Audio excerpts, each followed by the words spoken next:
Good evening dear students, welcome to my YouTube channel desire M sir first. आज लेके आए हैं हम क्लास 10th की मैथ की लाइव क्लास। तो नहीं हो पा रही है तो उसकी जगह पे रिकॉर्डेड क्लास लेके आए हैं। और ये रिकॉर्डेड क्लास अब इसकी रिकॉर्डेड क्लास ही मिलेगी, क्योंकि इस क्लास को अब लाइव क्लास नहीं कराया जाएगा क्योंकि समय कम बचता है। ओम सर भी जल्दी चले जाते हैं और सत्यम सर भी मॉर्निंग क्लास नहीं दे पा रहे हैं, तो सभी क्लासें रिकॉर्डेड होती हैं और रिकॉर्डेड फॉर्म में ज़्यादा चल रही है। लाइव क्लास सिर्फ ओम सर की चलती है, वो भी 2। बाकी सोच रहा हूँ एक लाइव क्लास और बढ़े, बस यही चलता रहेगा और रिकॉर्डेड क्लास आपको बराबर मिलेगी। तो बात करते हैं आज क्लास 10th की मैथ, जिसमें हम लोग पढ़ा रहे थे। टॉपिक चल रहा था 2 चर वाले समीकरण, उनके दोनों चरों को ज्ञात करना और ज्ञात करने के बाद मान निकालना, ग्राफी विद, ठीक है ना, बहुत कुछ। लेकिन बाद में हमने जो बताया था उसके आगे से उसका नेक्स्ट सवाल ये रहा। स्क्रीन पर देखते हैं हम लोग, स्क्रीन तो है ही नहीं, इसी को स्क्रीन मान लेते हैं भाई, ठीक है।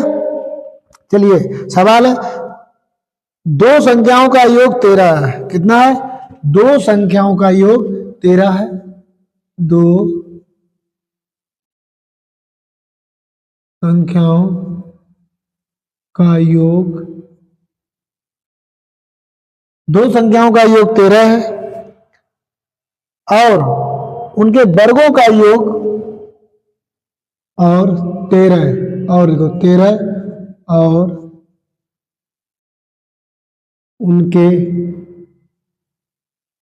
वर्गों का योग और उनके वर्गों का योग कितना? 89 है। कितना? 89 है। संख्याएं ज्ञात कीजिए। क्या है? संख्याएं ज्ञात कीजिए। संख्याएं ज्ञात कीजिए, ये रहा आपका सवाल, ठीक है। तो संख्याओं में हमें पता है दोनों संख्याएं कैसी हैं। 2 संख्याएं हैं तो दोनों संख्याओं में मान लेते हैं, एक संख्या x मान लेते हैं, दूसरी संख्या y मान लेते हैं, 2 चर के साथ लगाते हैं। तो माना, सोल्व करते हैं।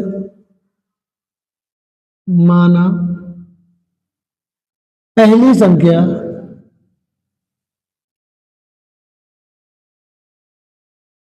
x है, दूसरी संख्या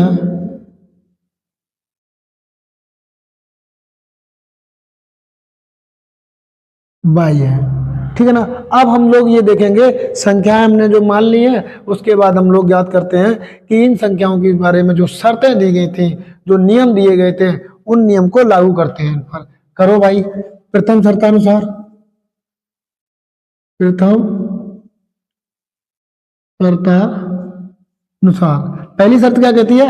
2 संख्याओं का योगफल 13 है। कितना है? 13 है। जोड़ो भाई 2 संख्याओं का, तो पहली दूसरी हमने जोड़ दिया, पहली दूसरी दोनों जोड़ के कितना हो गया?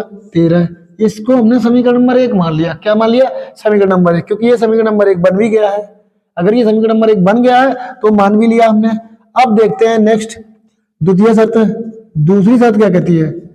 द्वितीय शर्तानुसार, द्वितीय शर्त क्या कहती है भैया?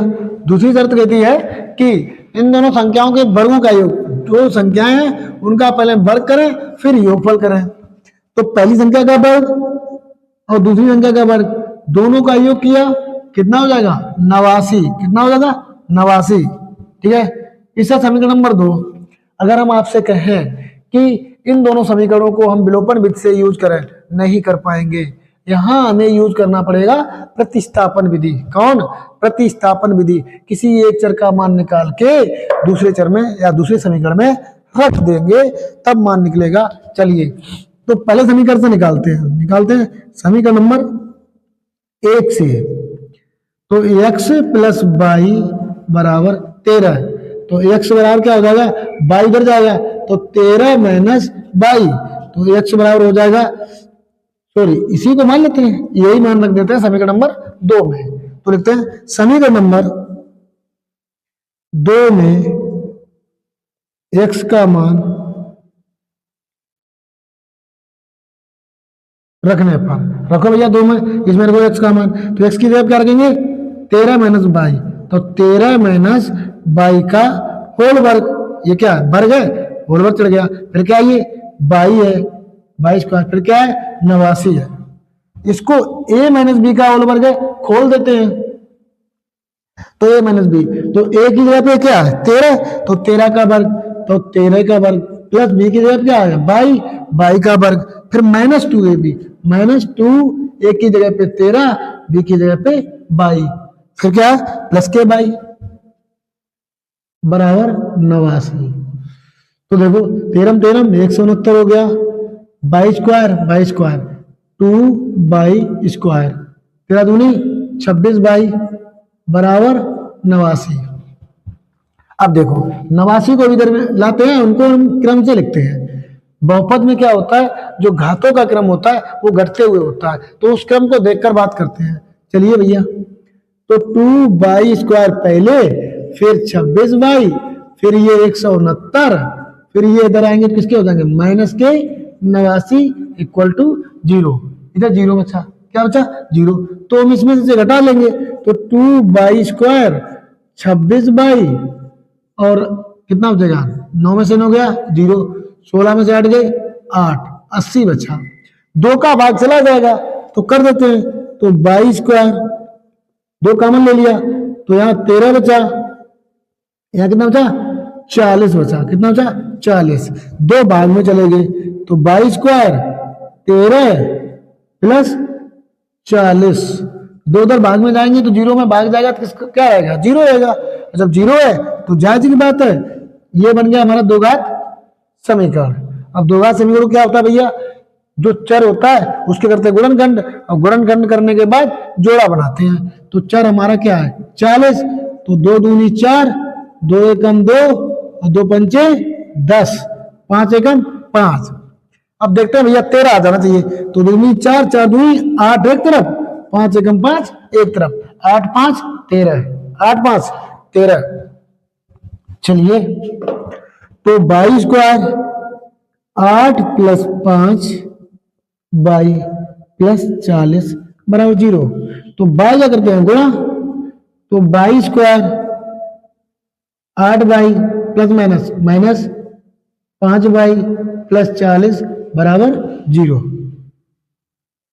कॉमन ले लेते हैं, बाई हो जाएगी कॉमन, बाई चलेगी क्या आपकी बाई चलेगी क्या आपकी 8, 5 ले लिए कॉमन, क्या बचेगी बाई, माइनस कॉमन ले लिया, 1 प्लस में 2 माइनस होते हैं, तो 1 गया क्या बचा 1, और 5 का 40 में भाग देते हैं, 5 अट्ठे 40 बराबर 0, तो इसमें से इनमें से कोई एक, अब इनको एक साथ, तो बाई माइनस 5 और बाई माइनस 8 बराबर 0।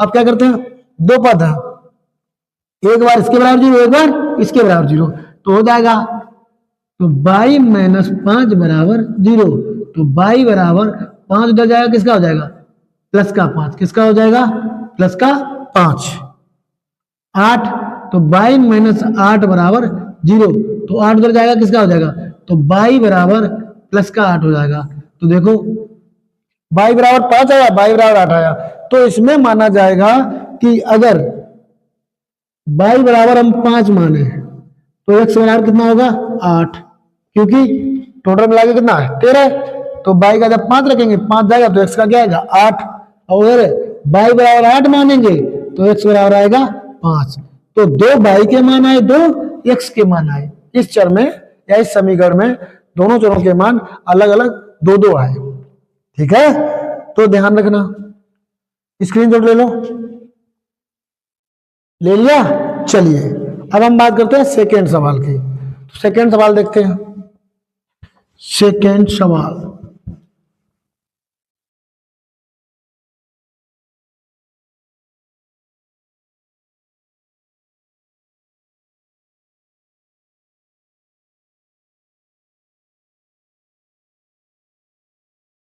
दूसरा सवाल देखो, दूसरा सवाल क्या है भैया,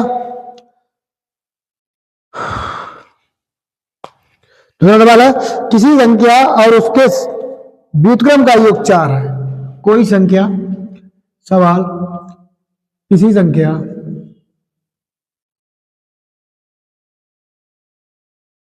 और उसके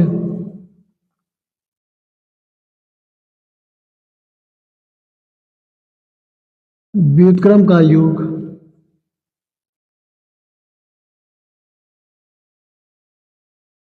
4 है। संख्या ज्ञात कीजिए।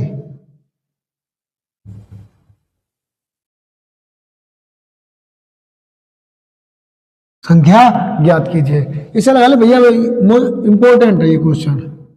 कैसा है? इंपॉर्टेंट।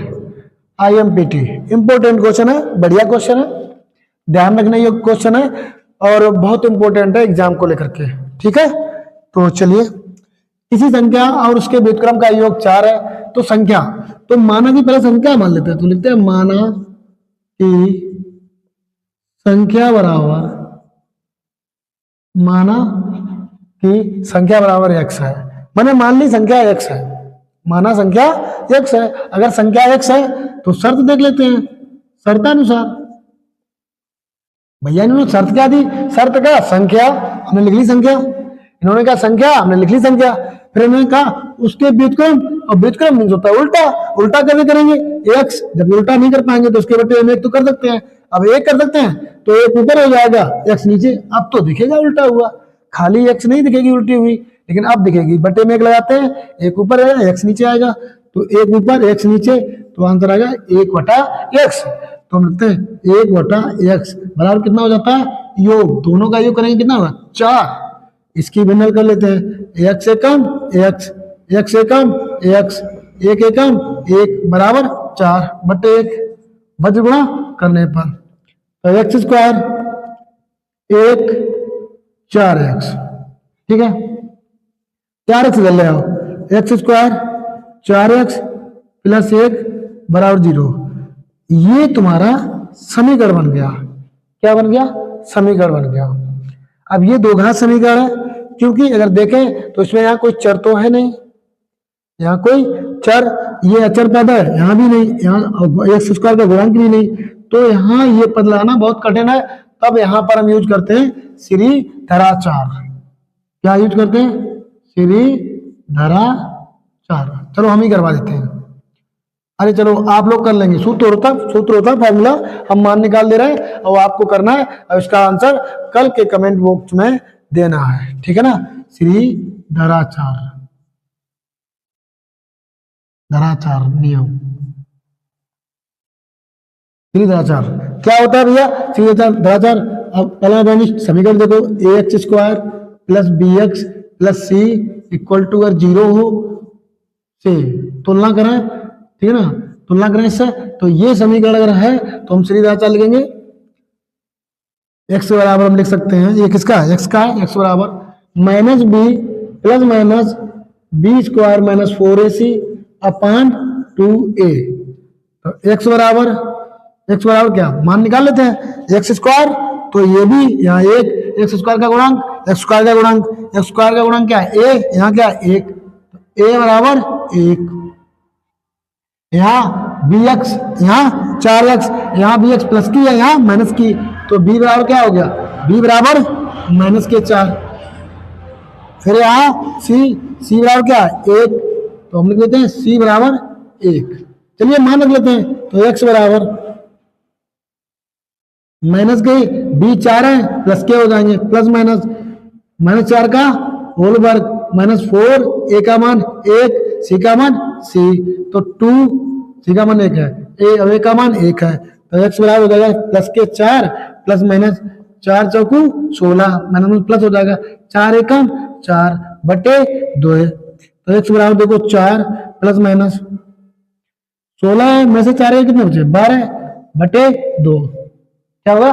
2। अब देखते हैं, तो x बराबर क्या हुआ?